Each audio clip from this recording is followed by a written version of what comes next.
ಎಲ್ಲರಿಗೂ ನಮಸ್ಕಾರ ಸ್ನೇಹಿತರೆ. ಇನ್ಸ್ಪೈರಿಂಗ್ ಕಲಿಕೆ ಜೊತೆ ಪ್ರತಿಭಾ ಚಾನಲ್ಗೆ ಎಲ್ಲರಿಗೂ ಸ್ವಾಗತ. ನಾವಿವಾಗ 1ನೇ ತರಗತಿಯಲ್ಲಿರ್ತಕ್ಕಂತಹ ಬಾಬಾ ಗಿಳಿಯೇ ಪದ್ಯವನ್ನು ರಾಗವಾಗಿ ತಾಳಬದ್ಧವಾಗಿ ಹೇಗೆ ಆಡೋದನ್ನು ನೋಡೋಣ. ಯಾಕೆ ನಾವು ಮಕ್ಕಳಿಗೆ ರಾಗಬದ್ಧವಾಗಿ ತಾಳಬದ್ಧವಾಗಿ ಪದ್ಯಗಳನ್ನು ಹೇಳ್ಕೊಡ್ಬೇಕು ಅಂತಂದರೆ, ಈಗ ಮಕ್ಕಳು 1ನೇ ತರಗತಿಗೆ ಬಂದಾಗ ಆ ಮಕ್ಕಳಿಗೆ ಅಕ್ಷರಗಳ ಪರಿಚಯ ಅಷ್ಟಾಗಿರೋದಿಲ್ಲ. ಅವರಿಗೆ ಕೂಡಿಸಿ ಓದೋದಕ್ಕೂ ಕೂಡ ಬರ್ತಿರೋದಿಲ್ಲ.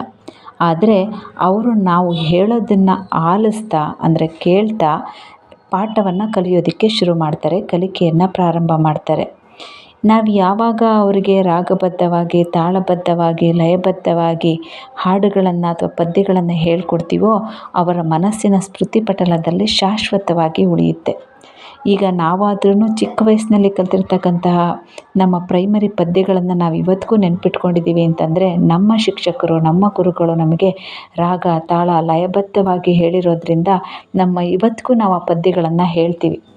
ಹಾಗೆ ಈ ಮಕ್ಕಳು ಕೂಡ ಆಲಿಸುವಿಕೆಯಿಂದನೇ ಕಲಿಕೆಯನ್ನು ಶುರು ಮಾಡೋದ್ರಿಂದ ಅವರ ಆಲಿಸುವಿಕೆ ತುಂಬ ಎಫೆಕ್ಟಿವ್ ಆಗಬೇಕು, ಪರಿಣಾಮಕಾರಿ ಆಗಬೇಕು ಅಂತಂದರೆ ನಾವು ಈ ರೀತಿ ರಾಗವಾಗಿ ಹೇಳ್ಕೊಡೋದು ತುಂಬ ಅವಶ್ಯಕ. ಅಂಥ ಒಂದು ಪುಟ್ಟ ಪ್ರಯತ್ನವನ್ನು ನಾವೀಗ ಮಾಡೋಣ. ಬಾಬಾ ಗಿಳಿಯೇ. ಬಾಬಾ ಗಿಳಿಯೇ ಬಣ್ಣದ ಗಿಳಿಯೇ ಹಣ್ಣನ್ನು ಕೊಡುವೆನು ಬಾಬಾ. ಹಸಿರು ಪುಕ್ಕದ ಚಂದದ ಗಿಳಿಯೇ ನನ್ನೊಡನಾಡಲು ಬಾಬಾ.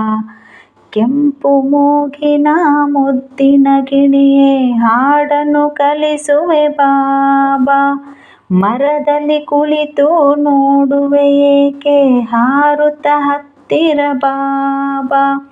ಟಕ್ಕಿನ ಕಾಮಿ ಮನೆಯೊಳಗಿಲ್ಲ ಹೆದರುವೆ ಏಕೆ ಬಾಬಾ. ಟೊಕ್ಕಿನ ಟಾಮಿ ಹತ್ತಿರವಿಲ್ಲ ಕುಣಿದಾಡುತ್ತ ಬಾಬಾ. ಹಾಡುವುದನ್ನು ಕಲಿಸುವೆ ನಿನಗೆ ಹಾರಲು ಕಲಿಸಲು ಬಾಬಾ. ಹಣ್ಣನ್ನು ತಿಂದು ಹಾಲನ್ನು ಕುಡಿದು ಮುಗಿಲಿಗೆ ಹಾರುವ ಬಾಬಾ. ಬಾಬಾ ಗಿಳಿಯೇ ಬಣ್ಣದ ಗಿಳಿಯೇ ಹಣ್ಣನ್ನು ಕೊಡುವೆನು ಬಾಬಾ. ಹಸಿರು ಪುಕ್ಕದ ಚಂದದ ಗಿಳಿಯೇ ನನ್ನೊಡನಾಡಲು ಬಾಬಾ.